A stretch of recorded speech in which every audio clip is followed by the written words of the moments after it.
Good morning students. आज हम discuss करेंगे types of DC motor. So DC motor mainly 3 types की होती है, सेपरेटली एक्साइटेड, सेल्फ एक्साइटेड और परमानेंट मैग्नेट। सेपरेटली एक्साइटेड और परमानेंट मैग्नेट ये अकेली टाइप्स की हैं। सेल्फ एक्साइटेड आगे 3 टाइप्स की होती है, जिसमें शंट एक्साइटेड मतलब पैरेलल में हमारी जो फील्ड वाइंडिंग लगी होगी, सीरीज एक्साइटेड में जो मेरी वाइंडिंग होगी वो सीरीज में लगी होगी आर्मेचर के साथ, और कंपाउंड में ये दोनों वाइंडिंग्स क्या होंगी, जो सीरीज और पैरेलल में ये दोनों एक ही मोटर के ऊपर लगी होंगी। कंपाउंड एक्साइटेड मोटर जो हमारी वो नेक्स्ट 2 टाइप्स की है हमारी, जो कि कम्युलेटिव कंपाउंड और डिफरेंशियल कंपाउंड।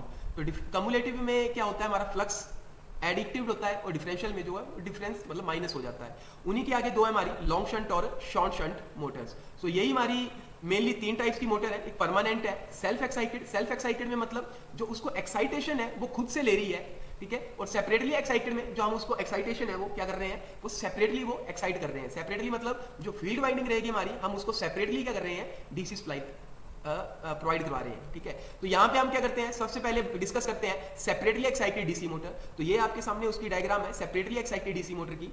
तो यहाँ पे आप देखेंगे ये आपकी फील्ड वाइंडिंग है। यहाँ इस फील्ड वाइंडिंग को मैं अलग से क्या कर रहा हूँ, यहाँ पे सप्लाई प्रोवाइड करवा रहा हूँ। अब अलग से मैं सप्लाई जो दूंगा दैट विल बी और डीसी सप्लाई, और यहाँ पे जो आपकी आर्मेचर को मैं जो सप्लाई दे रहा हूँ वो क्या है, अलग से आपकी एक क्या है, सप्लाई है। सो मान के चलते हैं this is your terminal voltage जो कि आप आर्मेचर को दे रहे हैं, और डीसी को भी यहाँ से आपकी जो फील्ड है उसको हम अलग से सप्लाई दे रहे हैं, और आर्मेचर मतलब यहीं से आपका जो है वो लोड आपका कनेक्टेड है। अब देखिए सेपरेटली एक्साइटेड इसको क्यों बोलते हैं, कि जो हमारी फील्ड वाइंडिंग है, जैसे मैंने लास्ट वीडियो में आपको बताया था कि हमारी मोटर के 2 ही जो मेन पार्ट्स हैं, एक है स्टेटर और दूसरा है उसका रोटर। तो रोटर जो रोटेटिंग, जिसको हम आर्मेचर भी बोलते हैं, जो कि रोटेट करता है, और जो फील्ड मेरी है, फील्ड में हमने देखा था इलेक्ट्रोमैग्नेट। अब जो ये यहाँ पे हम बात कर रहे हैं बड़ी मोटर्स की, तो उनमें सब में क्या होगा हमारा इलेक्ट्रोमैग्नेट, जिससे मैं फील्ड का फ्लक्स को क्या कर सकता हूँ, चेंज कर सकता हूँ। जैसे हमने लास्ट वीडियो में भी डिस्कस किया था कि जो मेरी स्पीड होती है डीसी मोटर की, वो डिपेंड करती है इन 2 चीजों पे, एक बैक ईएमएफ पे और एक फ्लक्स पे। तो अगर मैं फ्लक्स को चेंज कर सकता हूं तो मेरी स्पीड भी क्या हो जाएगी, मोटर की चेंज हो जाएगी। तो हम सिंपली सेपरेटली एक्साइटेड मोटर में क्या कर रहे हैं,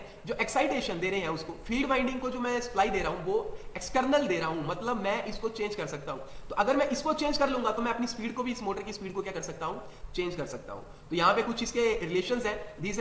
अब जो आर्मेचर करंट होगा, armature current that will equal to the load current. आप देखेंगे यहाँ पे, यहाँ से जो मेरा आर्मेचर करंट फ्लो करेगा, और यहीं पे मेरा क्या होगा, दूसरा लोड करंट भी क्या करेगा, फ्लो करेगा। तो आप देखेंगे जो जितना मेरा लोड होगा उसके अकॉर्डिंग ही मेरा क्या है, आर्मेचर करंट क्या करेगा, फ्लो करेगा, ठीक है।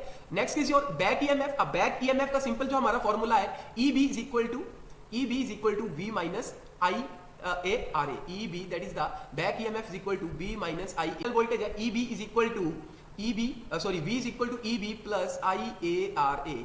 मतलब देखिए जो टर्मिनल वोल्टेज है वो किसके इक्वल होगी, हमारी जो हमारी बैक ईएमएफ उसमें जनरेट हो रही है, plus armature current, plus armature में जो उसकी एक अपनी रेजिस्टेंस है। तो अगर मैं इस इक्वेशन को यहां से निकालूं, बैक ईएमएफ को निकालूं, तो यहां से आएगी EB is equal to V minus I A R A, ठीक है। Where V is the supply voltage, जो मैं आर्मेचर को यहां से सप्लाई वोल्टेज को दे रहा हूं, and r a is the armature resistance. अब जो पावर ड्रॉन कर रहा है, मतलब मैं मेन सप्लाई से जो हम पावर दे रहे हैं, that is P is equal to VI, ठीक है। अब देखिए PM that is the mechanical power जो मुझे लोड के ऊपर मिल रही है, शाफ्ट के ऊपर जो मुझे पावर मिल रही है, that is simply the power from the input minus losses, ठीक है। सो इसके लिए जो इक्वेशन बनेगी PM is equal to VI minus I square RA। So this is the working principle. Working मुझे लगता है आप सबको मैंने लास्ट वीडियो में बताया था। हमारा सिंपल क्या होता है, स्टेटर है, रोटर है। जब मैं रोटर को सप्लाई दूंगा बाय यूजिंग कम्यूटेटर, स्टेटर को सप्लाई दूंगा, तो उनके बीच एक फील्ड बनेगी, मैग्नेटिक फील्ड बनेगी, उससे मेरा एक यूनिडायरेक्शनल टॉर्क बनेगा, और मेरी मोटर क्या करेगी, घूमने लग पड़ेगी। तो इस टाइप की मोटर को हम कहां पे यूज कर सकते हैं, जहां पे मुझे सेपरेटली पावर सप्लाई को मैं क्या कर सकता हूं,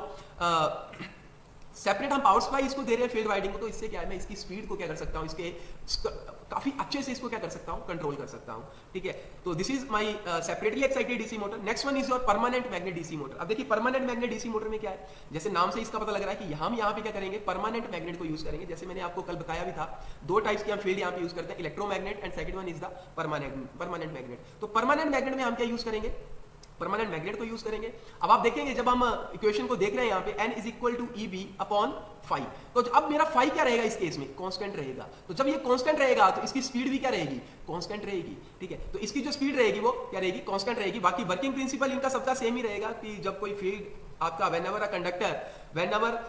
current carrying conductor is placed in a magnetic field, it experience a mechanical force, वही सबके लिए रहेगा। इनकी कंस्ट्रक्शन में डिफरेंस हमने इसलिए किया है ताकि मुझे जो डिफरेंट आउटपुट वहां से, डिफरेंट टॉर्क और स्पीड मुझे वहां से मिल सके। सो this is the working principal. Advantages क्या है इसके परमानेंट मैग्नेट के, कि देखो यहाँ पे मुझे एक सेपरेट पावर सप्लाई की जरूरत नहीं है, मैं सिंपली क्या कर रहा हूँ, परमानेंट मैग्नेट मैंने यहाँ पे लगा रखे हैं, जिसका क्या है कि एक कांस्टेंट फ्लक्स होगा, ठीक है, और हम इसको डिफरेंट डिफरेंट पर्पस के लिए यूज कर सकते हैं। So next is the DC series motor. अब सीरीज मोटर में देखिए सिंपली क्या होगा, आपकी जो फील्ड वाइंडिंग होगी ये मैं क्या करूंगा, इसको सीरीज में लगाऊंगा। जैसे कि इसका सिंपल, अगर एक तो ये डायग्राम है मेरी, सिंपल जो मेरी वाइंडिंग होगी वो क्या रहेगी, आपकी आर्मेचर के साथ सीरीज में लगी होगी। तो आप जरा डायग्राम को देखेंगे जब, तो आपको लगेगा कि यहां से जो आर्मेचर करंट है, अब देखिए आर्मेचर करंट हमने बताया कि वो डिपेंड करेगा लोड करंट के ऊपर। अब जो यहां से जो मेरा सीरीज के अंदर, ये जो मेरी सीरीज मैंने फील्ड वाइंडिंग लगाई है, इसके अंदर भी जो करंट फ्लो करेगा वो डायरेक्टली डिपेंड करेगा मेरा किसके ऊपर, लोड के ऊपर। और बैक ईएमएफ वो तो आपको पता ही है, बैक ईएमएफ हमारी होती है EB is equal to V minus IARA, ठीक है। तो यहाँ पे मेरी ये डिपेंड करती है। और बैक ईएमएफ देखिए डायरेक्टली प्रोपोर्शनल, एक ऐसा भी होता है कि जो मेरी बैक ईएमएफ है वो डायरेक्टली प्रोपोर्शनल होती है हमारी स्पीड के, जितनी स्पीड होगी उतनी ही मेरी बैक ईएमएफ क्या होगी, जनरेट होगी। तो देखिए इस मोटर को आप जरा ध्यान से देखेंगे, जितना मेरा लोड होगा उतना आर्मेचर करंट होगा, armature current directly proportional to the series. तो मतलब जितना आपका लोड होगा उतनी ही आपकी क्या आएगी, स्पीड आएगी। स्पीड मतलब देखिए अब N is equal to EB upon 5, तो मतलब जितना आपका लोड करंट होगा आपकी फील्ड भी उतनी मजबूत बनती जाएगी। जब फील्ड मजबूत बनती जाएगी तो फ्लक्स भी क्या होगा, आपका फ्लक्स भी मजबूत बनता जाएगा। अगर फ्लक्स आपका मजबूत बनता जाएगा तो स्पीड उसकी क्या होती जाएगी, यहां से अगर फ्लक्स देखिए इंक्रीज हो रहा है तो स्पीड क्या हो जाएगी, उसकी कम हो जाएगी, ठीक है। तो यही इसका जो प्रिंसिपल है वो हमारा चलता है। तो यहां से मेरी जो स्पीड है वो क्या हो रही है, कम हो रही है। और अगर फ्लक्स कम हो गया, अगर फ्लक्स कम हो गया तो मेरी स्पीड क्या हो जाएगी, यहाँ पे बहुत ही ज्यादा इंक्रीज हो जाएगी। इसीलिए हम बोलते हैं कि जो मेरी डीसी सीरीज मोटर है, डीसी सीरीज मोटर कभी भी नो लोड पे नहीं चलानी चाहिए। कारण देखिए जब डीसी सीरीज मोटर के ऊपर कोई भी लोड नहीं लगा होगा तो फ्लक्स की वैल्यू बहुत ही कम होगी, जिसके कारण मेरी स्पीड क्या हो जाएगी, बहुत ही ज्यादा इंक्रीज हो जाएगी। तो इसीलिए डीसी सीरीज मोटर को विदाउट लोड नहीं चलाना चाहिए, ठीक है। और जो मेरा टॉर्क होता है, टॉर्क डायरेक्टली प्रोपोर्शनल होता है फ्लक्स इनटू आर्मेचर करंट, ठीक है। तो फ्लक्स जितना ज्यादा बढ़ेगा उतना ज्यादा मेरा टॉर्क बढ़ेगा, इसलिए जितना ज्यादा लोड होगा उतना मेरा टॉर्क है। तो इसलिए डीसी सीरीज मोटर को मैं हाई स्टार्टिंग टॉर्क के लिए हम क्या करते हैं, यूज करते हैं। तो this are the some important equation for the DC series motor. जो आर्मेचर करंट रहेगा that will equal to the series current, वो हमने डिस्कस किया यहाँ पे, और लोड करंट के। बैक ईएमएफ मैंने आपको बता दी। अब बैक ईएमएफ देखिए यहाँ पे जो रेजिस्टेंस हम बात कर रहे हैं ये सीरीज में लगा है, तो यहाँ पे दो रेजिस्टेंस ऐड होगी मेरी, कौन कौन सी, एक तो आर्मेचर की रेजिस्टेंस प्लस सीरीज की रेजिस्टेंस। अब power from the main supply वो सबके लिए सेम ही रहेगी, P is equal to VI। और मैकेनिकल पावर कितनी डेवलप हो रही है, वो भी mechanical power is equal to power input minus losses in the armature and the field, तो I square RA plus RE। So this is just your DC series motor. यहाँ पे मैंने इसके बारे में लिखा भी है तो आप इसको पढ़ सकते हैं। Next one is your DC shunt motor.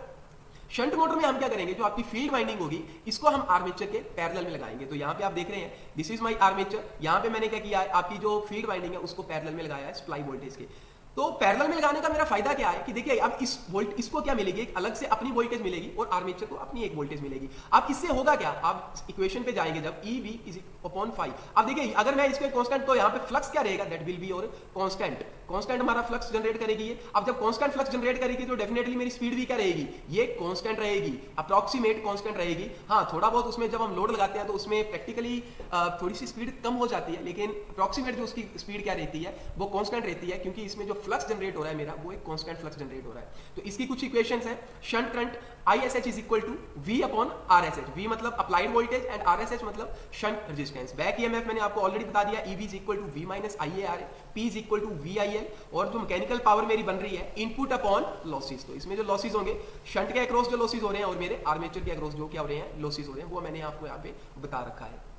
No next one is your compound motor, इसके बारे में मैंने लिखा है, आप इसको पढ़ सकते हैं, ठीक है। डीसी कंपाउंड मोटर, तो देखिए डीसी कंपाउंड मोटर क्या होती है हमारी, देखिए जब हम इन दोनों को, देखिए यहाँ पे आप देख रहे होंगे डायग्राम में, शंट को और सीरीज दोनों को क्या किया मैंने, एक ही मोटर में यूज किया है, तो हम वहां पे उसको बोलते हैं डीसी कंपाउंड मोटर। तो कंपाउंड मोटर सिंपली क्या है कि जब मैं शंट और सीरीज को दोनों को एक ही मोटर में यूज करता हूं तो that will be your DC compound motor. अब देखिए कंपाउंड मोटर जैसा हमने स्टार्टिंग में देखा था, कंपाउंड मोटर जो है मेरी वो नेक्स्ट होती है दो टाइप्स की, कम्युलेटिव एंड डिफरेंशियल कंपाउंड। अब देखिए कम्युलेटिव और डिफरेंशियल कंपाउंड में क्या है, कम्युलेटिव और डिफरेंशियल कंपाउंड में जब मैं इन दोनों के फ्लक्स को, देखिए यहाँ पे जो मेरे दो फ्लक्स हैं, यहाँ पे बनेगा 5SH और यहाँ पे जो बनेगा 5 सीरीज। तो अगर मैं बात करूं कम्युलेटिव की, अगर मैं कम्युलेटिव की बात करूं तो जो मेरा टोटल फ्लक्स होगा that will be 5SC plus 5SH। यहाँ पे क्या होगा, एडिटिव होगा, ये एडिटिव इन नेचर, मतलब मैं इसको क्या करूंगा, इस तरह से डिजाइन करूंगा इस मोटर को, जो मेरा फ्लक्स होगा वो दोनों क्या हो जाए, एडिशन में हो जाए। और इन द डिफरेंशियल में क्या होगा, ये दोनों फ्लक्स क्या हो जाएंगे, नाम ही जैसे आपको पता लग रहा होगा, माइनस हो जाएंगे, ठीक है। So this is just the cumulated and differential motor.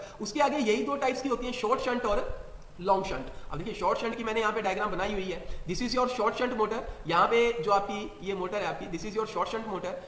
तो शॉर्ट शंट में आप देखेंगे जो हमारी सीरीज फील्ड है और शंट फील्ड वो इस तरह से मैंने लगाई है, और जो लॉन्ग शंट में है वो इस तरह से हमने फील्ड लगाई है। देखिए यहाँ पे आप देखेंगे जो शंट फील्ड है वो मेरी आर्मेचर के क्या है, पैरेलल में है, लेकिन सीरीज के पैरेलल में नहीं है। और लेकिन जो लॉन्ग शंट में है वो मेरी शंट फील्ड है, वो दोनों के पैरेलल में है। तो बस यही यहाँ पे इतना सा डिफरेंस है। यहाँ पे मैंने इसको लिखा भी है, in the short shunt compound motor the shunt field winding is connected in parallel with the armature, while the series field winding is connected in series with the armature and shunt field winding. This means that the shunt field winding is only exposed to the armature voltage while the series field winding is exposed to the full supply voltage. आप यहाँ पे देखेंगे क्या बता रहा है, this means the shunt field is only exposed. अब देखिए जो शंट फील्ड है ये टोटली इसके अक्रॉस जो आपको वोल्टेज मिलेगी that will be the voltage जो आपको कहां से मिलेगी, जो आर्मेचर के ऊपर वोल्टेज है। तो डेफिनेटली जो हमने आपको पता होगा जो आर्मेचर के ऊपर जो वोल्टेज मिल रही है वो टर्मिनल वोल्टेज से क्या रहती है, हमेशा कम रहती है। तो इसलिए जो शॉर्ट शंट में यहाँ वोल्टेज का ही काम है, शॉर्ट शंट फील्ड में जो आपको वोल्टेज मिलेगी इन द शंट फील्ड वो कम रहेगी as compare to the long shunt. बस यही इतना सा डिफरेंस है। आई होप आपको ये समझ आया होगा। So today for thank you. यहाँ पे किरचॉफ लॉ को लगाता हूं तो V